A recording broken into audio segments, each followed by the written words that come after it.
দেখেন, যে প্রোনাউন পূর্বে উল্লেখিত কোনো নাউনের পরে বসে তার সাথে সম্পর্ক স্থাপন পূর্বক দুটি সেন্টেন্সকে যুক্ত করে তাকে রিলেটিভ প্রোনাউন বলে। অর্থাৎ রিলেটিভ প্রোনাউনের বাংলা অর্থটা কি? রিলেট করা। রিলেট করা মানে কি? কানেক্ট করা। অর্থাৎ কার সাথে কার কানেকশন, দুইটা আলাদা ক্লজকে এই ওয়ার্ড গুলো দ্বারা মূলত কানেক্ট করা হয়। দুইটা আলাদা ক্লজ মানে আলাদা দুইটা বাক্যাংশকে এই ওয়ার্ড গুলো হু, হুইজ, হুম, দ্যাট, হট, আমরা জানি যে এই ওয়ার্ড গুলোকে একাধারে ইন্ট্রোগেটিভ প্রোনাউনও বলা হয়। ইন্ট্রোগেটিভ মানে কি? যারা প্রশ্ন তৈরি করে, কোশ্চেন তৈরি করে। অর্থাৎ হু মানে কে, হুইস মানে কোনটি, হুম মানে কাকে, হট মানে কি, এরকম আমরা জানি। যখন কোশ্চেন তৈরি হয় তখন ডাব্লিউএইচ ওয়ার্ড গুলোর মিনিং এরকম আসে। কিন্তু এই ডাব্লিউএইচ ওয়ার্ড গুলো যখন রিলেটিভ প্রোনাউন হিসেবে ব্যবহৃত হয়, কথাটা একটু বোঝার চেষ্টা করবেন। এই ডাব্লিউএইচ ওয়ার্ড গুলো যখন রিলেটিভ প্রোনাউন হিসেবে ব্যবহৃত হয় তখন কিন্তু এই জায়গাটাতে ক এর জায়গায় এই ডাব্লিউএইচ ওয়ার্ড গুলোর যে অর্থ সেটা জ হয়। ক এর জায়গায় জ হয় মানে কি? এই বিষয়টা একটু ভালোভাবে বুঝতে হবে। যখন ইন্ট্রোগেটিভ সেন্টেন্সে এই হু, হুইস, হুম, হট ব্যবহৃত হয় তখন হু মানে কে, হুইস মানে কোনটি, এরকম থাকে। বাট যখন রিলেটিভ প্রোনাউন হিসেবে ব্যবহৃত হয় তখন ক এর জায়গায় জ হয়।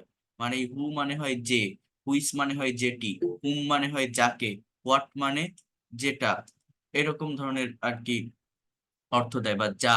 হ্যাঁ, হট মানে, যেমন দেখেন, হু, এটা কখন ব্যবহৃত হবে? প্রোনাউন যদি ব্যক্তিবাচক তথা মানুষের পরিবর্তে, আমরা প্রোনাউন মানে কি, যে ওয়ার্ডটা আমরা নাউনের পরিবর্তে ইউজ করি, অর্থাৎ আই, উই, ইউ, দে, হি, অর্থাৎ পার্সনের পরিবর্তে যে প্রোনাউনটা বসে সেই জায়গাটায় আমরা হু ব্যবহার করি। যেমন আই মেট আ গার্ল। দেখেন, এটাও আমার আলাদা একটা সেন্টেন্স। আমি একটা মেয়ের সাথে দেখা করেছিলাম। শি ইজ এ স্টুডেন্ট, সে একজন শিক্ষার্থী। এখন এই দুইটা আলাদা সেন্টেন্সকে একটা সেন্টেন্সের ভিতর নিয়ে আসা হচ্ছে রিলেটিভ প্রোনাউনের ব্যবহার করে, অর্থাৎ রিলেট করে। I met a girl who is a student, এই শি এর পরিবর্তে আমার হু বসলো, তাহলে এই হুটা কোথায় বসে? আই, উই, ইউ, দে, হি, এগুলোর পরিবর্তে মূলত হু প্রোনাউন হিসেবে ব্যবহৃত হয়। হুম মানে যাকে বা কাকে। প্রোনাউন যদি হয় অবজেক্টিভ, মি, হিম, হার, দেম, অর্থাৎ অবজেক্টিভ, আমাদের প্রোনাউনের ভিতর পার্সোনাল প্রোনাউন দুই প্রকার, সাবজেক্টিভ এবং অবজেক্টিভ। অবজেক্টিভ মানে যেটা ভার্বের পর অবজেক্টের স্থানে ব্যবহৃত হয় বা অবজেক্টের স্থানে বসে থাকে। যে প্রোনাউনটা ভার্ব এর পর অবজেক্টের স্থানে বসে তাকে অবজেক্টিভ প্রোনাউন বলে। যেমন Humayun Ahmed is a renowned writer. Humayun Ahmed is a renowned writer, একজন খ্যাতনামা লেখক। আই মেট হিম, আমি তার সাথে দেখা করেছিলাম বাংলা একাডেমি প্রিমিজেস, অর্থাৎ বাংলা একাডেমির উদ্যানে বা প্রাঙ্গণে। এই যে হিম, এই হিমটা কার থেকে আসছে? এই হুমায়ুন আহমেদ হচ্ছে আমার যে নাউন, এই নাউনের যে অবজেক্টিভ ফর্ম প্রোনাউন, মানে আমি যদি এটার সাবজেক্টিভ ফর্ম বলি সেটা হি, আর হি এর অবজেক্টিভ ফর্ম হচ্ছে হিম। অর্থাৎ আই মেট হিম, আমি তার সাথে দেখা করেছিলাম। কার সাথে? হুমায়ুন আহমেদের সাথে। এবার এই হিমের পরিবর্তে আমি যে প্রোনাউনটা বসাবো সেই জায়গায় আমি হুম এর ব্যবহার করতে পারি। এইভাবে অবজেক্টিভ প্রোনাউনের পরিবর্তে হুমের ব্যবহার করা যায়। যেমন Humayun Ahmed whom I met in Bangla Academy premises is a renowned writer. অথবা আপনি এটা এটা এইভাবেও বলতে পারেন যে Humayun Ahmed is a renowned writer whom I met in Bangla Academy premises. অর্থাৎ জাস্ট এই রাইটারের এই জায়গায় whom I met in the Bangla Academy premises, আর জাস্ট এইভাবে আপনি কথাগুলো বলতে পারেন। তাহলে আমি হুটা সাবজেক্টিভ প্রোনাউনের পরিবর্তে ব্যবহার করি, হুম অবজেক্টিভ প্রোনাউনের পরিবর্তে ব্যবহার করি। হুইস কি? প্রোনাউন যদি বস্তু অথবা অব্যক্তিবাচক হয় তার পরিবর্তে হুইজ বসে। অর্থাৎ আগের যে দুটো ছিল হু এবং হুম, এরা কিন্তু ব্যক্তির পরিবর্তে বসে। বাট হুইসটা হচ্ছে বস্তুর জন্য। যেমন দিস ইজ দ্য মোবাইল, এটা সেই mobile. Which I wanted to buy, যেটি আমি কিনতে চেয়েছিলাম, যেটি আমি কিনতে চেয়েছিলাম। The book which is out of stock now has all the information you need. The book, এই বইটা, which is out of stock now, যেটি এখন স্টকের বাইরে, হ্যাজ আছে, all the information you need, সকল তথ্য আছে যেটা তোমার প্রয়োজন। দ্যাট, এই দ্যাট এর ক্ষেত্রে একটা বিষয় হচ্ছে এটা ব্যক্তি এবং বস্তু উভয় ক্ষেত্রে বসতে পারে। দ্যাট, হু, হুইজ, হুম এর পরিবর্তে ব্যবহার করা যায় সবগুলোর পরিবর্তে। যেমন দিস ইজ দ্য ম্যান, এটা সেই মানুষ, দ্যাট লস্ট হিজ ক্যামেরা, অর্থাৎ যে ক্যামেরাটা হারিয়েছিল। অথবা দ্যাট এর পরিবর্তে আপনি এখানে বলতে পারেন হু লস্ট হিজ ক্যামেরা, যে তার ক্যামেরাটা হারিয়েছিল, who lost his camera. This is the book, এটা সেই বই, that everyone is talking about, যেটা নিয়ে প্রত্যেকে কথা বলছে। সো এখানে দ্যাট এর পরিবর্তে আপনি হুইজ, এখানে আপনি দ্যাট এর পরিবর্তে আপনি হুইজ বলতে পারেন, যে যেটি নিয়ে সবাই কথা বলছে।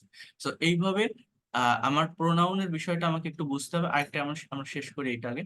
দেখেন হোয়াট, শুধুমাত্র বস্তুকে নির্দেশ করতে হোয়াট ব্যবহৃত হয়। মূলত দ্যাট ও হুইচ একত্রে যে অর্থ প্রকাশ করে, হোয়াট ব্যবহারে একই অর্থ প্রকাশ করে। যেমন I know what you will do, আমি জানি সে যা করবে, আমি জানি সে যা করবে, বা সে যে কি করবে সেটা আমি জানি। তো মেইন বিষয়টা হচ্ছে কি, এই হোয়াট, দ্যাট, হুইচ, হু, হুম, এই ওয়ার্ডগুলোই বেশি ব্যবহৃত হয় অ্যাজ আ রিলেটিভ প্রোনাউন।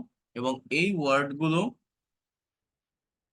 এবং এই ওয়ার্ডগুলো যখন আপনারা ব্যবহার করবেন, এটা সবসময় ব্রেনে রাখবেন, ব্যক্তির পরিবর্তে হু বসে, বাট সেগুলো সাবজেক্টিভ প্রোনাউন হতে হবে।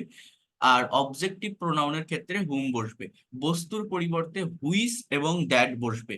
বস্তুর পরিবর্তে হুইস এবং দ্যাট, সরি, হুইস এবং দ্যাট বসবে, হুইস এবং হোয়াট বসবে। বস্তুর পরিবর্তে হুইস এবং হোয়াট বসবে। আর দ্যাট ব্যক্তি বা বস্তু উভয়ের ক্ষেত্রে বসতে পারে। দ্যাট ব্যক্তি বা বস্তু উভয়ের ক্ষেত্রে বসতে পারে। তাহলে হু এবং হুম শুধুমাত্র ব্যক্তির পরিবর্তে বসে, হোয়াট অ্যান্ড হুইস বস্তুর পরিবর্তে বসে, আর দ্যাট ব্যক্তি বা বস্তু উভয় ক্ষেত্রে বসে। এরপর দেখেন রিলেটিভ প্রোনাউন অনুযায়ী বাক্য তৈরি। হিয়ার ইউ ক্যান সি, যে শিক্ষার্থীরা নিয়মিত বিশ্ববিদ্যালয়ে যায় না, তাহলে যে শিক্ষার্থীরা, তাহলে এখানে আমার ব্যক্তি, তাহলে ব্যক্তির জন্য আমার কি হবে, হু। যে শিক্ষার্থীরা নিয়মিত বিশ্ববিদ্যালয়ে যায় না, ফেসবুকিং করে, অহেতুক সময় নষ্ট করে, ঘুম থেকে দেরিতে ওঠে, ক্লাসের সময় আড্ডা দিয়ে সময় কাটায় এবং শিক্ষকদের মান্য করে না, জীবনে সফলতা লাভ করতে পারে না। তাহলে এখানে যে কথাগুলো বলা হচ্ছে, এগুলো সব প্রেজেন্ট ইনডিফিনিট টেন্সের সেন্স। অর্থাৎ এই ভার্ব গুলো প্রেজেন্ট ফর্মের ভার্ব বসাতে হবে, আর লাস্টে পারে না, অর্থাৎ এটা মডাল ভার্বের সেন্টেন্স। যেমন দেখেন, the students who don't go to the university regularly, যারা রেগুলারলি ইউনিভার্সিটিতে যায় না, ওয়েস্ট টাইম, দেখছেন ভার্বের present form, waste time using Facebook, get up from bed tardily, অর্থাৎ দেরি করে ঘুম থেকে ওঠে, spend time with gossiping during the class time, and disobey their teachers, cannot get success in life, জীবনে সফল হতে পারে না। cannot get success in life, জীবনে সফল হতে পারে না। তো এটা জাস্ট আমাদের একটু বুঝে নিতে হবে। এরপর দেখেন আরেকটা আছে, যে বিনোদন পার্কটি, এটা তাহলে পার্ক, তাহলে আগেরটা ছিল কিন্তু স্টুডেন্টরা, হু ছিল, বাট এটা পার্ক অর্থাৎ বস্তু, তাহলে এখানে আমার হুইস হবে। ঢাকা শহরের প্রাণকেন্দ্রে অবস্থিত, সেটা অনেক দূর থেকে মানুষদেরকে নিয়ে আসে এবং প্রতিদিন অনেক আগন্তুককে আকর্ষণ করে। The amusement park, which is located at the heart of Dhaka city, which is located at the, যেটি অবস্থিত, is plus V3। নেক্সট ক্লাসে আমরা প্যাসিভ নিয়ে কথা বলবো। So which is located is the heart of Dhaka city, brings the people from far away and attract many visitors every day। brings মানে নিয়ে আসে, the people মানুষজনকে, from far away দূর থেকে, and attracts এবং কি করে, আকর্ষণ করে, many visitors every day অনেক আগন্তুককে, বা অনেক আগন্তুক বলতে দর্শনার্থী, বা আগন্তুক শব্দের মেইন যে ডিপলি মিনিং যদি খোঁজেন সেটা এরকম হয়, যারা আগে কোনোদিন আসেনি, নতুন করে একটা জায়গায় আসছে হঠাৎ করে, সেরকম সিচুয়েশনকে মেনশন করার জন্য আগন্তুক ওয়ার্ডটা ব্যবহার করা হয়। তো জাস্ট এটা ছোট একটা টপিক ছিল, আপনারা নিজেরা একটু পড়ে নেবেন বা দেখে নেবেন, এটা কঠিন কোনো কিছু না, খুবই সিম্পল একটা বিষয়, পড়লে আপনারা বুঝতে পারবেন। এই প্রোনাউন গুলো সম্পর্কে একটু জেনে রাখবেন। এটা আমাদের পরে যখন বড় বড় সেন্টেন্স গুলো ট্রান্সলেশন আমরা করব, তখন আমরা এটাকে প্র্যাকটিক্যালি ব্যবহার করব, প্র্যাকটিক্যালি আমাদের তখন এটা কাজে লাগবে, তখন এটা নিয়ে আমরা আলোচনা করবো আরো ডিটেলসে। বুঝতে পারছেন আমি কি বললাম? জাস্ট এই যতটুকু দেখালাম, আমি পিডিএফ ফাইল দিয়ে দিলে একটু এটা দেখে নিবেন, এছাড়া আর কিছু না। এখানে কোনো হার্ড থিংস বা কোনো কিছুই নেই। আমরা একটু পজিটিভ ভার্ব নিয়ে কথা বলবো। পজিটিভ ভার্বটা একটু সবাই মনোযোগ দিয়ে দেখেন। Sir, we can understand it. Thank you. তাহলে পজিটিভ ভার্বটা একটু মনোযোগ দিয়ে দেখেন।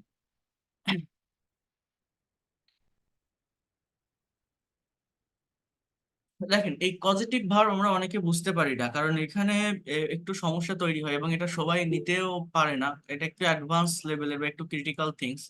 তো দেখার চেষ্টা করেন, যদি পারেন তো ভালো।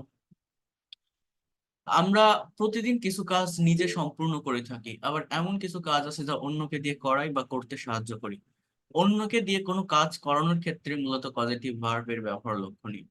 অর্থাৎ আপনি একটা কাজ, আপনি সাবজেক্ট, কিন্তু কোনো একটা কাজ আপনি না করে আরেকজনকে দিয়ে করাবেন। যেমন মনে করেন, আমরা ছেলেরা যারা চুল কাটি, আমি যদি বলি যে আমি আমার চুল কাটলাম বা চুল কেটে আসলাম এই মাত্র দোকান থেকে, তাহলে চুলকে আপনি নিজে কাটেন? না, চুলটা কাটে কে? বারবার। আমার কথা কি বুঝতে পারছেন? চুলটা কে কাটে? Zero. আমি কিন্তু আমার চুল কাটি না। তাহলে আমি যখন বলছি আমি চুল কেটে এসেছি, চুলটাকে আমি কেটেছি, আমার হাত দিয়ে কেটেছি না, আরেকজনকে দিয়ে আমি কাটিয়েছি। তাহলে আপনি যদি বলেন যে আই কাট মাই হেয়ার, তাহলে এই সেন্টেন্সটা কি সঠিক হবে? আমি আমার চুল কেটেছি, আই কাট মাই হেয়ার হবে না। তাহলে এই কথাগুলো আমি কিভাবে বলবো? বা আমি আমার বাচ্চাকে ভাত খাইয়েছি, আমি আমার বাচ্চাকে ভাত খাইয়েছি, আমি ইংলিশে কিভাবে বলবো? অথবা আমি যদি আপনাকে বলি যে আমি ইংরেজি শিখিয়েছি, আমি তাকে ইংরেজি শিখিয়েছি, অর্থাৎ আমি একটা মানুষ, কিন্তু কাজটা করতেছি কে? শিখতে গেলে কি আপনার কাজটা করা লাগবে না? আপনার পড়াশোনা করা লাগবে না? আপনার চর্চা করা লাগবে না নাকি? আমি তো আর আপনাকে একটা গাইডলাইন দিতে পারবো, বাট শিখতে তো আপনার নিজেরই হবে নাকি? কিন্তু আমি বলছি কি, যে আমি ইংরেজি শিখাই বা আমি আপনাকে ইংরেজি শিখিয়েছি। এখন এই কথাটা আমি যদি বলি যে আমি ইংরেজি শিখিয়েছি, I has I have taught you English, আমি ইংরেজি শিখিয়েছি, প্রেজেন্ট পারফেক্ট টেন্সে বললাম, বা I taught English to you past indefinite টেন্সে বললাম। কিন্তু আমি যদি না জানি যে এই টিস মানে শেখানো, আমি জানি যে শেখা ইংরেজি লার্ন, তাহলে আমি যদি বলি আই লার্ন ইংলিশ, তাহলে আমি ইংরেজি শিখিয়েছি কি আমি বলতে পারবো? আমি জানি না যে টিস মানে শেখানো, তাহলে শেখা ইংরেজি কি? লার্ন। তাহলে এই কথাটা আমি লার্নকে ধরে রেখে কিভাবে বলবো? এটা এইভাবে বলতে হয়, I make you, or I get you, I have you, এরকম, I I make you learn English. এর বাংলা অর্থ আমি তোমাকে ইংরেজি শিখিয়েছি। I make you learn English, আমি তোমাকে ইংরেজি শেখাই। I made you learn English, আমি তোমাকে ইংরেজি শিখিয়েছি। সো বিষয়টা হচ্ছে, এই পজিটিভ ভার্ব জিনিসটা কি আমি একটু আপনাদের বোঝাই বলি। আমরা সাবজেক্ট থাকবে, এগুলো অনেকে আবার দেখে প্যাসিভ ভাবে, বাট বিষয়টা কিন্তু প্যাসিভ না, ইনঅ্যাক্টিভ কিছু না, সবই অ্যাক্টিভ। কিন্তু এই পজিটিভ হচ্ছে যখন কোনো কাজ সাবজেক্ট নিজে না করে অন্যকে দিয়ে করায় বা অন্যকে দিয়ে করতে সাহায্য করে, তাকে মূলত পজিটিভ ভার্ব বলে। এই পজিটিভ ভার্ব হচ্ছে দুই ধরনের: পজিটিভ ইন রিয়েল মুড, পজিটিভের আসল ধরন, আর পজিটিভ ইন অ্যাসিস্ট্যান্ট মুড। পজিটিভের অ্যাসিস্ট্যান্ট মানে সাহায্যকারী একটা মুড থাকে। এখন পজিটিভের রিয়েল মুড আর অ্যাসিস্ট্যান্ট মুড মানে কি? যেমন এই যে বললাম না, টিস, টিস মানে শেখানো, আর লার্ন মানে শেখা। তো এই লার্নের পজিটিভ রূপ হচ্ছে টিস, এটা হচ্ছে সরাসরি আমার পজিটিভের রিয়েল মুড। আমি, বলেন তো সি মানে কি? এস ডাবল ই, সি মানে আমরা জানি যে দেখা, সি মানে কি? দেখা। কিন্তু আমি যদি বলি হ্যাঁ, কিন্তু আমি যদি বলি যে আমি তোমাকে একটি পাখি দেখাবো, ইংলিশ কি হবে বলতে পারেন? আমি তোমাকে একটি পাখি দেখাবো, I show you a bird. এটা I show you a bird. এটা future tense. You are bird. আমি তোমাকে একটি পাখি দেখাবো। এই সেন্টেন্সের ইংলিশ হচ্ছে I will make you see a bird. I will make you see a bird. হ্যাঁ, এই কথাটার ইংলিশ হচ্ছে আমি তোমাকে একটা পাখি দেখাবো। I will get you see a bird, I will have you see a bird. এই মেক গেট হ্যাভ এটা একটা লেভেল অনুযায়ী বসে, বাট এই সি মানে যে দেখা, এই সি ভার্বের একটা রিয়েল পজিটিভ মুড আছে, সেটা হচ্ছে শো। এটা যদি আপনি জানেন তাহলে আপনি বলতে পারেন যে I will show you a bird, আমি তোমাকে একটা পাখি দেখাবো। তখন আর মেক টেক কোনো কিছু দরকার হয় না, মেক গেট লাগে না। তো এরকম কিছু কিছু ভার্বের রিয়েল পজিটিভ আছে, যেমন রিমেম্বার মানে স্মরণ করা। আই আই রিমেম্বার ইউ, আমি তোমাকে স্মরণ করি। আবার রিমাইন্ড মানে স্মরণ করানো। আপনি যদি বলেন আই রিমাইন্ড ইউ, আমি তোমাকে স্মরণ করাই। I am reminding you about that things, আমি তোমাকে এই বিষয়টা কিন্তু মনে করাই দিচ্ছি, এটা করবে কিন্তু। হ্যাঁ, so I am reminding or I remind. Eat মানে খাওয়া, I eat rice. Feed, F double E, D মানে খাওয়ানো। আই ফিড রাইস, আমি ভাত খাওয়াই টু মাই বেবি, আমার বেবিকে। সো অন্যকে খাওয়ানো, অর্থাৎ খাচ্ছে কিন্তু সে, আমি জাস্ট কি করতেছি, খাওয়াচ্ছি। আমি সাবজেক্ট, সাবজেক্ট আমি আছি কিন্তু কাজটা আরেকজন করতেছে। তো এরকম কিছু কিছু ভার্বের রিয়েল মুড থাকে, বাট শত শত ভার্ব আছে, হাজার হাজার ভার্ব আছে যার পজিটিভের কোনো রিয়েল মুড নেই। যেমন আমি তোমাকে বিষয়টি বোঝাবো, এখন বোঝা ইংরেজি কি, আন্ডারস্ট্যান্ড। এই আন্ডারস্ট্যান্ড এর কোনো পজিটিভ নেই, কোনো রিয়েল পজিটিভ নেই। যেমন সি থেকে শো হয়, ইট থেকে ফিড হয়, ড্রিঙ্ক থেকে ড্রেন্স হয়, আপনার এই রিমেম্বার থেকে রিমাইন্ড হয়, টিস লার্ন থেকে টিস হয়, কিন্তু এই আন্ডারস্ট্যান্ড এর কোনো পজিটিভ নেই। তাহলে আপনি এই কথাটা কিভাবে আরেকজনকে বলবেন যে আমি তোমাকে এই বিষয়টি বোঝাবো? কি বলতে হবে বলেন? I will make you understand. I will make you understand, তার মানে হচ্ছে আমি তোমাকে বিষয়টি বোঝাবো। তাহলে আপনি যদি না জানেন যে লার্নের পজিটিভ ফর্ম টিস বা রিমেম্বারের পজিটিভ ফর্ম রিমাইন্ড, তাহলে আপনাকে ওইভাবেই করতে হবে অ্যাসিস্ট্যান্ট মুডের সাহায্য নিয়ে। তো বিষয়টা হচ্ছে এই, আর কিছু না। তো দেখেন পজিটিভ, যেমন এই শো মানে অন্যকে দেখানো, সি মানে নিজে দেখা, টিস মানে অন্যকে শেখানো, লার্ন মানে নিজে শেখা, ইনফর্ম। এই দেখেন, আই নো ইউ, আমি জানি তোমাকে, আমি চিনি তোমাকে। কিন্তু আমি যদি বলি আই ইনফর্ম ইউ, আমি তোমাকে জানাই, আমি তোমাকে ইনফর্ম করি। আই ফিট, দেখেন ফিট মানে অন্যকে খাওয়ানো, ইট মানে নিজে খাওয়া, রিমাইন্ড মানে অন্যকে স্মরণ করানো, রিমেম্বার মানে নিজে স্মরণ করা, ড্রেন্স মানে অন্যকে পান করানো, ড্রিঙ্ক মানে নিজে পান করা। হ্যাঁ, তো এইভাবে এই পজিটিভের অল্প কিছু পজিটিভের এরকম রিয়েল মুড থাকে, বাট শত শত মেইন ভার্ব আছে যাদের কোনো পজিটিভ নেই। সেই ভার্ব গুলোকে আপনি ইংলিশে যখন পড়বেন, অর্থাৎ অন্যকে দিয়ে যখন কাজ করাবেন, তখন সেটা কিভাবে করাবেন? তখন সেটা করানোর জন্য এই অ্যাসিস্ট্যান্ট মুডের সাহায্য নিতে হয়। সেটা কি, ইংরেজিতে এমন অনেক সিম্পল ভার্ব আছে যাদের পজিটিভ ফর্ম নেই। সকল সিম্পল ভার্বের পূর্বে এই পাঁচটি ভার্ব, অর্থাৎ make, let, help, get, have, এই পাঁচটা ভার্ব খুবই পাওয়ারফুল ভার্ব। এগুলোর একটা মিনিং দেয় না, বিভিন্ন ধরনের মিনিং। মেকের 100টা অর্থ হতে পারে, এই গেটের 100টা অর্থ হতে পারে, হ্যাভের 100টা অর্থ হতে পারে। এরকম প্রচুর মিনিং এরা দিয়ে থাকে। সো এদের সাহায্যে করা যায়। এই সকল ভার্ব গুলোকে পজিটিভ ইন অ্যাসিস্ট্যান্ট মুড বলা হয়। যেমন আন্ডারস্ট্যান্ড মানে নিজে বোঝা, মেক আন্ডারস্ট্যান্ড অন্যকে বোঝানো, লার্ন নিজে শেখা, মেক লার্ন অন্যকে শেখানো। এখন দেখেন এগুলোর ব্যবহার কিভাবে হয়। পজিটিভ রূপে, পজিটিভ ভার্ব রূপে মেকের ব্যবহার, যখন একজন ব্যক্তি কোনো কিছু সরাসরি করে না, অন্য একজন ব্যক্তিকে দিয়ে জোর করে বা ফোর্স করিয়ে কাজটি করায়, তখন পজিটিভ ভার্ব হিসেবে মেকের ব্যবহার হয়। তাহলে পজিটিভ ভার্ব মেকের ব্যবহারটা কোথায় হয়? যখন একজন ব্যক্তি নিজে কাজ না করে ফোর্স করিয়ে, মানে জোর করিয়ে আরেকজনকে দিয়ে কাজ করাবে, তখন মেকের ব্যবহার হয়। অর্থাৎ make equal to to take an action creating force, to take an action creating force. অর্থাৎ সাবজেক্ট তো আপনি থাকবেন, আপনি কাজ করবেন না, কাজটা কিন্তু আপনি আপনি অন্যকে দিয়ে করাবেন। আর সেই জায়গাটাতে অন্যকে দিয়ে যখন আপনি কাজ করাতে যাচ্ছেন, তখন আপনি যদি মেকের ব্যবহার করেন, তাহলে সেটা প্রেসার দিয়ে, চাপ দিয়ে কাজটা করানো বোঝায়।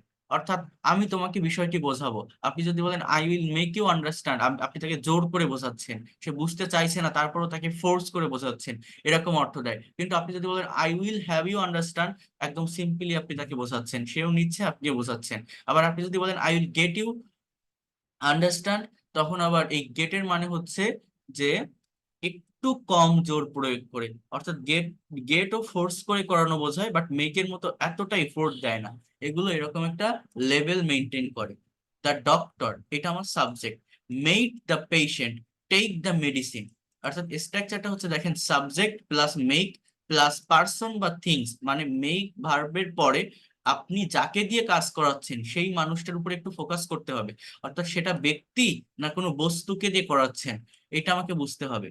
তো এই মেকের ক্ষেত্রে যেটাই হোক, ব্যক্তি বা বস্তু, আবার এর পরের যে ভার্বটা, অর্থাৎ সে যে কাজটা করবে, প্রথমত আপনি মেকের ব্যবহার করছেন, এবার যে কাজটা তাকে দিয়ে করাচ্ছেন সেই কাজটা, অর্থাৎ সেই ভার্বের প্রেজেন্ট ফর্ম ব্যবহার করতে হবে, সেই ভার্বটার প্রেজেন্ট ফর্ম ব্যবহার করতে হবে। The doctor made the patient take the medicine. অর্থাৎ মেকের পাস্ট ফর্ম মেড, এটা পাস্ট টেন্সে লেখা, বাংলা অর্থ হচ্ছে ডাক্তার রোগীটিকে ওষুধ নিতে জোর করেছিল।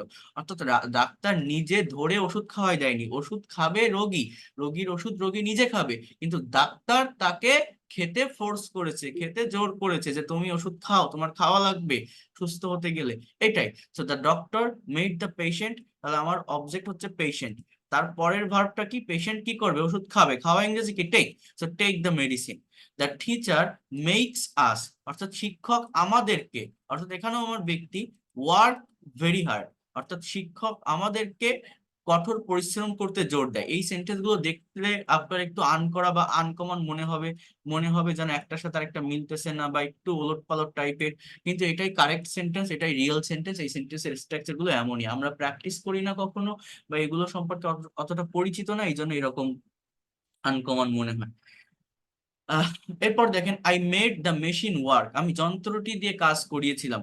এই ধরনের বাংলা সেন্টেন্স গুলো সে গাছটিকে সহজে বাড়তে দেয় না, খুবই প্র্যাকটিক্যাল সেন্টেন্স, কিন্তু কিন্তু যখনই আপনি ইংলিশে করতে যাবেন তখন আপনি করতে পারবেন না, এই পজিটিভ ভার্বের ভালো প্র্যাকটিস না থাকলে। He does not make the tree grow up easily, তাহলে he subject, does not make এটা নেগেটিভ সেন্টেন্স করছে, দা ট্রি আমার অবজেক্ট, গ্রো এটা আমার মেইন ভার্ব। অর্থাৎ এই ট্রি এই কাজটা করবে, মানে গাছ বড় হবে, ঠিক আছে। তো বলছে যে সে গাছটিকে বাড়তে দেয় না, বড় হতে দেয় না। এইভাবে এই পজিটিভ ভার্ব মেকের ব্যবহার হয়। অর্থাৎ মেকটা কোন জায়গায় ব্যবহৃত হয়, যে জোর করে বা ফোর্স করে কাউকে কোনো কিছু করালে সেখানে আমার পজিটিভের অ্যাসিস্ট্যান্ট মুড হিসাবে মেকের ব্যবহার হয়। পজিটিভ ভার্ব রূপে গেটের ব্যবহার, গেট কিছুটা কম জোর প্রয়োগ করে কাউকে মানিয়ে বা বুঝিয়ে কোনো কাজ করিয়ে নেয়, তবে প্রয়োজন বোধে অর্থ বুঝে গেট ও মেক একে অপরের জায়গায় বসানো যায়। গেটটা হচ্ছে মেকের থেকে কিন্তু একটু কম ফোর্স করে, কনভিন্সিং অর এনকারেজিং সামন, কাউকে বুঝিয়ে শুনিয়ে কোনো একটা কাজ করিয়ে নেয়। কিন্তু এই গেটের ক্ষেত্রে একটা প্রবলেম আছে, সেই প্রবলেমটা কি জানেন, এগুলো বিভিন্ন বিসিএস ব্যাংক জব অ্যাডমিশন টেস্টের কোশ্চেনে আসে, এই জায়গা থেকে প্রশ্ন। সেটা হচ্ছে, সাবজেক্ট তো একজন থাকবে যে কাজটা করাবে, তারপর আমার গেট ভার্ব ব্যবহার করতে হবে, কিন্তু গেট ব্যবহার করার পরে আপনি যাকে দিয়ে কাজটা করাচ্ছেন সে যদি ব্যক্তিবাচক অবজেক্ট হয়, তাহলে টু প্লাস ভিয়ন বসাতে হবে, অর্থাৎ ইনফিনিটিভের ব্যবহার করতে হবে আমার পরের ভার্বটা। কিন্তু যদি বিষয় বা বস্তুবাচক অবজেক্ট হয়, তাহলে V3 ভার্বের থার্ড ফর্ম বা পাস্ট পার্টিসিপল ফর্ম আপনার এই জায়গাতে বসাতে হবে। এই রুলস আপনার মুখস্থ করতে হবে এটা শিখতে গেলে। সাবজেক্ট প্লাস গেট প্লাস ব্যক্তিবাচক অবজেক্ট যদি হয়, তাহলে টু প্লাস ভিওয়ান ইনফিনিটিভ হবে। সাবজেক্ট প্লাস গেট প্লাস বস্তুবাচক অবজেক্ট যদি হয়, V3 হবে। মেকের ক্ষেত্রে আমরা দেখছিলাম সাবজেক্ট যাই হোক, মানে যাকে দিয়ে কাজ করাবো, অবজেক্ট যাই হোক, বস্তু হোক বা ব্যক্তি হোক, V1 ভার্বের প্রেজেন্ট ফর্মটা বসে। কিন্তু গেটের ক্ষেত্রে বিষয়টা ভিন্ন, ব্যক্তি হলে টু প্লাস ভিওয়ান, বস্তু হলে V3। যেমন লেটস গেট রানা, চলো রানাকে, টু পারফর্ম প্রপারলি, চলো রানাকে সঠিকভাবে কাজটি করায়, অর্থাৎ আমার ব্যক্তি, এই জন্য to plus perform, to plus V1 আমার এই জায়গাটাতে আছে। লেটস গেট আওয়ার কার, এখানে আমার অবজেক্ট হচ্ছে আওয়ার কার, এই জন্য V3 আছে, ওয়াশ নাইসলি, চলো আমাদের গাড়িটিকে সুন্দরভাবে পরিষ্কার করাই, গাড়িটিকে ধৌত করাই। হ্যাঁ, I get my cloth washed by someone, আমি আমার কাপড়টা, তাহলে এখানেও আমার মাই ক্লোথ আমার বস্তু, এই জন্য V3 ওয়াশড বাই সামন, আমি আমার কাপড়টা কাউকে দিয়ে পরিষ্কার করিয়েছিলাম। কিন্তু আপনি যদি এইভাবে সেন্টেন্সটা বলেন যে আই গেট সামন, আমি কাউকে দিয়ে টু ওয়াশ মাই ক্লোথ, অর্থাৎ সামন যদি আপনি আগে নিয়ে আসেন, অর্থাৎ ব্যক্তিবাচক অবজেক্ট যদি আপনি বসান গেটের পরে, তাহলে 2 + V1, আই গেট সামন টু ওয়াশ মাই ক্লোথ, আমি একজনকে দিয়ে আমার কাপড়টা পরিষ্কার করাই। কিন্তু যদি অবজেক্টে বস্তু থাকে, I get my cloth washed by someone, তাহলে মেইন ভার্বের থার্ড ফর্ম হবে let's get our car washed nicely. যেহেতু আওয়ার কার অবজেক্ট আমার বস্তু, এই জন্য V3। কিন্তু এখানে দেখেন কি ছিল, যে let's get Rana to perform properly, Rana ছিল, তাহলে 2 + V1, টু পারফর্ম। অর্থাৎ এইভাবে এই বিষয়গুলো আর কি হয়ে থাকে, একটু নেওয়ার চেষ্টা করবেন। এরপর দেখেন হ্যাবের ব্যবহার, এটা কিভাবে হয়। একজন ব্যক্তি সরাসরি কাজ না করে তুলনামূলক সাধারণ অর্থে অন্যকে দিয়ে কোনো কাজ করালে হ্যাবের ব্যবহার হয়। অর্থাৎ এটা গেট এবং মেকের থেকে আরো কম জোর দেয়, just showing someone general responsibility. কোনো একটা দায়িত্ব বা কর্তব্য অনুযায়ী কোনো একটা কাজ করতে হবে বা কারো কোনো কাজ করার কাজ, এই অর্থে আমার হ্যাবের ব্যবহার হয়। Subject plus have has had, এটা পার্সন অনুসারে টেন্স অনুসারে ব্যবহৃত হবে। প্লাস ব্যক্তিবাচক অবজেক্ট যদি হয় তাহলে V1, আর বস্তুবাচক অবজেক্ট হলে V3। গেটের ক্ষেত্রে কি ছিল, ব্যক্তিবাচক অবজেক্ট হলে 2 + V1, বস্তুবাচক অবজেক্ট হলে V3। আর মেকের ক্ষেত্রে কি ছিল, ব্যক্তি বা বস্তু যাই হোক V1। হ্যাবের ক্ষেত্রে কি, এই জিনিসগুলোই মনে রাখতে হবে। পজিটিভ ভার্ব মানে হচ্ছে মূলত এটাই মনে রাখা। হ্যাবের ক্ষেত্রে কি, ব্যক্তিবাচক অবজেক্ট হলে V1, বস্তুবাচক অবজেক্ট হলে V3। যেমন মাই মাদার হ্যাড মি, অর্থাৎ আমার মা আমাকে করেছিল, কি কি করতো, my mother had me drink milk everyday. তাহলে আমার এখানে অবজেক্টটা হচ্ছে ব্যক্তিবাচক মি, তাহলে আমার V1, অর্থাৎ জাস্ট ড্রিঙ্ক, আমার মা আমাকে প্রতিদিন দুধ খাওয়াতো। My mother had me drink milk everyday, এই হ্যাড মিটি কিছুই দেওয়া লাগে না। যদি আপনি জানেন যে ড্রিঙ্কের একটা রিয়েল পজিটিভ আছে, যেমন ড্রিঙ্কের পজিটিভ হচ্ছে ড্রেন্স, তাহলে আপনি জাস্ট এতটুকু বললেই কিন্তু হয়, my mother drenched milk to me everyday, এইভাবে কিন্তু বললে হয়ে যায়। কিন্তু আপনি যদি না জানেন যে এর একটা পজিটিভ আছে, তাহলে আপনাকে এই অ্যাসিস্ট্যান্ট পজিটিভের সাহায্য নিয়ে করতে হবে। কিভাবে, যে কাজটা করাবে আগে সে বসবে সাবজেক্ট হিসেবে, তারপরে হ্যাভ গেট বা মেক বসবে, কতটা ফোর্স করে করাচ্ছে সেটার উপর ডিপেন্ড করে। তারপরে আমার অবজেক্ট বলবো, অর্থাৎ যাকে কাজটা করাবে অবজেক্ট, সেই অবজেক্টটা বসানোর পরে আমার সেই অবজেক্ট যে কাজটা করবে, অর্থাৎ আমি ভার্বের পরে এই অ্যাসিস্ট্যান্ট পজিটিভ ভার্বের পরে একটা পার্সনকে বা একটা থিংস, একটা বস্তুকে আমি বসাচ্ছি, তারপরে আমার আরেকটা ভার্ব বসাতে হবে। এই জায়গাটাতে হচ্ছে মূল মূল কাহিনী। যখন আমি ওই অবজেক্ট বসানোর পরে ভার্বটা বসাবো, ওইটা ডিপেন্ড করবে এক একটা অ্যাসিস্ট্যান্ট পজিটিভের উপর। যদি আমার মেক হয় তাহলে অবজেক্ট ব্যক্তি হোক বা বস্তু হোক V1, যদি গেট হয় অবজেক্ট ব্যক্তি হলে 2 + V1, বস্তু হলে V3। হ্যাভের ক্ষেত্রে ব্যক্তি হলে V1, বস্তুর ক্ষেত্রে V3। Rina had Rita clean the floor, Rina রিতাকে দিয়ে মেঝে পরিষ্কার করিয়েছিল। দেখেন কত প্র্যাকটিক্যাল সেন্টেন্স। আমি এই বাংলাটা দিয়ে যদি বলতাম এটা ইংলিশ করেন, তো আপনি কি কখনো এইভাবে লিখতেন যে Rina had Rita clean the floor? না, কারণ আপনার কিন্তু এটা প্র্যাকটিস নেই। তো এই সেন্টেন্সের কারেক্ট সেন্টেন্স এটাই। He has his hair cut, সে তার চুল কাটিয়েছে। এই কাটের 3টা ফর্মই কাট কাট কাট, এই জন্য এটা বোঝা যাচ্ছে না। মূলত এখানে হেয়ার অর্থাৎ ভার্বের থার্ড ফর্ম হওয়ার কথা, অর্থাৎ এটা কিন্তু কাট, এটা থার্ড ফর্ম হিসেবে বসছে এখানে। ঠিক আছে, তো বিষয়গুলো হচ্ছে এরকম। আহ এরপর দেখেন লেটের ব্যবহার। একজন ব্যক্তি কর্তৃক আরেকজন ব্যক্তি বা বস্তুকে কোনো কাজ করার অনুমতি বা পারমিশন দেওয়া অর্থে পজিটিভ ভার্ব লেটের ব্যবহার হয়। একজন ব্যক্তি কর্তৃক অন্য আরেকজন ব্যক্তি বা বস্তুকে কোনো কাজ করার অনুমতি বা পারমিশন দেওয়া অর্থে লেটের ব্যবহার হয়। Let equal to permitting or allowing something to complete any task. অর্থাৎ এই লেটটাও মেকের মতো, লেট হচ্ছে কাউকে অনুমতি দেওয়া বোঝাবে। তো লেটের ক্ষেত্রে ব্যক্তিবাচক হোক বা বস্তুবাচক হোক, এর পরে যে ভার্বটা সেটা V1 হবে। যেমন আগে সাবজেক্ট, তারপর লেট, তারপর অবজেক্ট, অর্থাৎ যে যে কাজটা করবে, আমি যাকে দিয়ে কাজটা করাবো সেই অবজেক্ট বসানোর পর আমাকে ভার্ব বসাতে হবে। বাট সেই অবজেক্ট আমার ব্যক্তি হোক বা বস্তু হোক V1-এই থাকবে, ওই মেকের মতো। তাহলে হি লেটস হার গো অ্যাব্রোড, সে তাকে বিদেশে যেতে দেয়। মানে কি, সে তাকে বিদেশে যাওয়ার অনুমতি দেয়। আই লেট হিম, হি এর পরে লেটস আছে, এর কারণ হচ্ছে subject third person singular number, তাই প্রেজেন্ট ইনডিফিনিট টেন্সে ভার্বের সাথে এস বসে। আবার এটা লেটস মানে লেটাস মনে করবে না, লেটাস মানে অ্যাপোস্ট্রফি এস থাকলে লেটাস হয়, যেটা লেট প্রথমেই থাকে, ইম্পারেটিভ সেন্টেন্সে হয়। কিন্তু এইখানে লেটসটা হচ্ছে যেমন he goes to school, he comes to me, এরকম। সো হি লেটস হার, এই হার আমার ব্যক্তিবাচক, ব্যক্তি হোক বা বস্তু হোক যাই হোক না কেন আমার ভি ওয়ানে থাকবে। সো গো অ্যাব্রোড, সে তাকে বিদেশে যাওয়ার অনুমতি দেয়। I let him come home, আমি তাকে বাড়ি আসার অনুমতি দেই। I let him come home, আমি তাকে বাড়ি আসার অনুমতি দেই। এরপর কি আছে, he is letting this car, তাহলে ইজ লেটিং, তাহলে এটা প্রেজেন্ট কন্টিনিউয়াস টেন্সে বসছে, সে গাড়িটিকে দিচ্ছে, কি করতে দিচ্ছে, ড্রাইভ স্লো, অর্থাৎ সে গাড়িটিকে আস্তে চলতে দিচ্ছে। He is letting this car drive slow, সে গাড়িটিকে আস্তে চলতে দিচ্ছে। তো এইভাবে এই লেট ভার্বের ব্যবহারটা আমাদের হয়ে থাকে।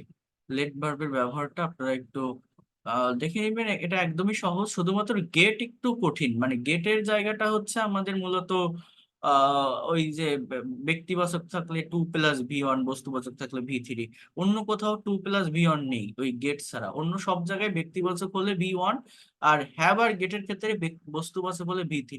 আর মেক বলেন, লেট বলেন, আর হেল্পের ক্ষেত্রে আমার এই হেল্প ভার্ব তো বস্তু হয় না, হেল্প সাহায্য তো আর কোনো বস্তুকে করা যায় না, সাহায্য ব্যক্তিকে করতে হয়, তো এখানে অলওয়েজ ব্যক্তিই থাকে। তো হেল্পের ক্ষেত্রেও V1 বসবে, বা 2+V1ও বসানো যায়, কিন্তু জাস্ট V1, এটা মনে রাখলে আর কোনো কনফিউশন থাকে না। যেমন দেখেন, একজন ব্যক্তি আরেকজন ব্যক্তিকে সাহায্য বা হেল্প করার মাধ্যমে কোনো কাজ সম্পূর্ণ করার ক্ষেত্রে পজিটিভ ভার্ব হেল্প ব্যবহৃত হয়। Help equal to assisting someone to do something, help equal to কি বললাম, অ্যাসিস্টিং সামওয়ান, অর্থাৎ সাহায্য করা কাউকে, টু ডু সামথিং, কিছু একটা করতে। স্ট্রাকচারটা হচ্ছে সাবজেক্ট প্লাস হেল্প প্লাস ব্যক্তিবাচক অবজেক্ট প্লাস ইনফিনিটিভও বসানো যাবে। ইনফিনিটিভ বলতে 2+V1 কেও আপনি ইউজ করতে পারবেন, অথবা জাস্ট ভার্ব ওয়ান কেও আপনি বসাতে পারবেন। যেমন my mother helps me to run my business well, আমার মা আমাকে আমার ব্যবসাটা চলতে সাহায্য করে বা ব্যবসাটা চালাতে সাহায্য করে। এখানে my mother helps me to run না বলে just run my business well এতটুকু বলা যায়। জাস্ট কি বলতে পারেন, run my business well. The new teacher help the students to overcome the problem, তাহলে দ্য স্টুডেন্ট আমার অবজেক্ট, এরপর টু ওভারকাম আপনি বলতে পারেন, অথবা জাস্ট ওভারকাম আপনি বলতে পারেন, অর্থাৎ 2+V1 লেখা যায় হেল্পের ক্ষেত্রে, বা জাস্ট V1 লেখা যায়। The new teacher help the students overcome the problem. তাহলে এই বিষয়গুলো আমাকে বুঝতে হবে। এখানে 5টা শর্টকাটও দেওয়া আছে, যেটা আমি এইমাত্র বললাম আপনাদের, যে মেক, হ্যাভ, লেট, হেল্প, এই সবগুলো ভার্বেই আমার গেট বাদে ব্যক্তিবাচক অবজেক্ট হলে V1, কিন্তু হ্যাভ আর গেটের ক্ষেত্রে বিষয় বা বস্তুবাচক অবজেক্ট হলে V3। মেকের ব্যক্তি হোক বা বস্তু হোক V1, লেটেও V1। গেটের ক্ষেত্রে একটু প্রবলেম, সেটা হচ্ছে ব্যক্তিবাচক অবজেক্ট হলে ইনফিনিটিভ বসাতে হয়, এখানে কিন্তু V1 বসানো যায় না। তো এই বিষয়টা একটু মনে রাখতে হবে, এটা কঠিন কিছু না, দেখলে পারবেন। জাস্ট একটা লোক কাজ নিজে না করে অন্যকে দিয়ে করাবে, তো অন্যকে দিয়ে করাতে গেলে আমার এই 5টা অ্যাসিস্ট্যান্ট পজিটিভের সাহায্য লাগবে, তারপর যাকে দিয়ে কাজটা করাবে সে ব্যক্তি হবে না বস্তু হবে তার উপর ডিপেন্ড করে তার পরের ভার্বটা বলবে। V1 হতে পারে, 2+V1 হতে পারে, অথবা V3 হতে পারে। কেউ কি একটু ধারণা পেয়েছেন কোনো বিষয়টা সম্পর্কে? হ্যাঁ, বুঝতে পেরেছি Yes, sir. sir, we G understand. Sir, বুঝতে পেরেছি। জি স্যার। মোটামুটি স্যার বুঝলাম। এটা একটু জি স্যার, মোটামুটি আমরা ধারণা আছে। একটু ক্রিটিক্যাল টপিক, একটু সমস্যা হবে, একবারে বুঝে ওঠা কঠিন হয়তো হয়ে যাবে, কিন্তু একটু দেখতে হবে, আর সেন্টেন্স প্র্যাকটিস করতে দিলে সেটা একটু করতে হবে। আমি এই পজিটিভ রিলেটেড সেন্টেন্স আপনাদের যেন প্র্যাকটিস করতে দিয়েছিলাম, বাট আমি আমি একটু সেন্টেন্স গুলো যদি আমি খুঁজে পাই আমি দেখাচ্ছি, একটু ওয়েট করেন। তাহলে মেকের ক্ষেত্রে কি হবে বলেন তো, কি বললাম, আমার অবজেক্ট যেটাই হোক ভার্বের ওয়ান, মানে ভার্বের প্রেজেন্ট ফর্ম V1। আর গেটের ক্ষেত্রে আমার একটু প্রবলেম, গেটের ক্ষেত্রে কি, ব্যক্তিবাচক হলে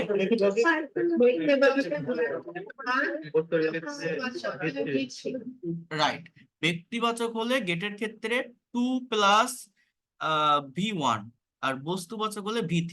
আবার হ্যাবের ক্ষেত্রে ব্যক্তিবাচক হলে, হ্যাবের ক্ষেত্রে ব্যক্তিবাচক হলে V1, বস্তুবাচক হলে V3।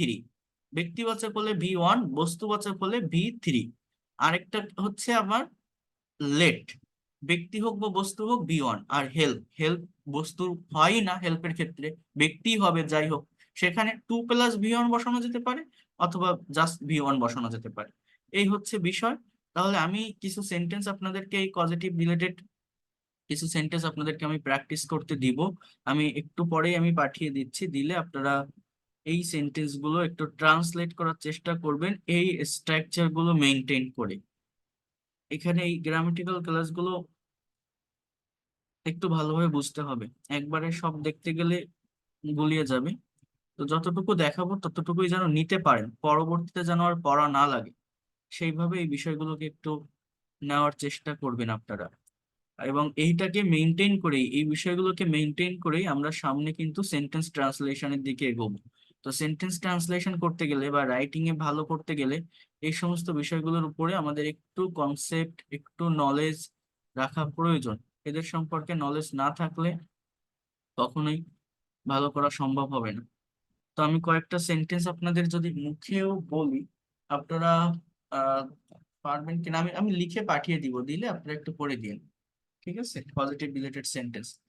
আর আপনাদের ক্লাস রাত 10টাতেই হবে, আর জাস্ট একটা ক্লাস পরে আমি রাত 10টাতেই আবার কন্টিনিউ করব অন্য 3 দিন। আর আপনাদের রাত 10টায় নতুন ব্যাচ শুরু হবে আমার। যারা পুরাতন ব্যাচে ক্লাস করতে পারেননি প্রবলেমের কারণে বা বিভিন্ন জায়গায় আটকে গিয়েছেন বা ভালোভাবে শিখতে পারেননি, তারা যদি নতুন ব্যাচে অ্যাড হতে চান, সোমবার থেকে নতুন ব্যাচের ক্লাস শুরু হবে 13 তারিখ থেকে।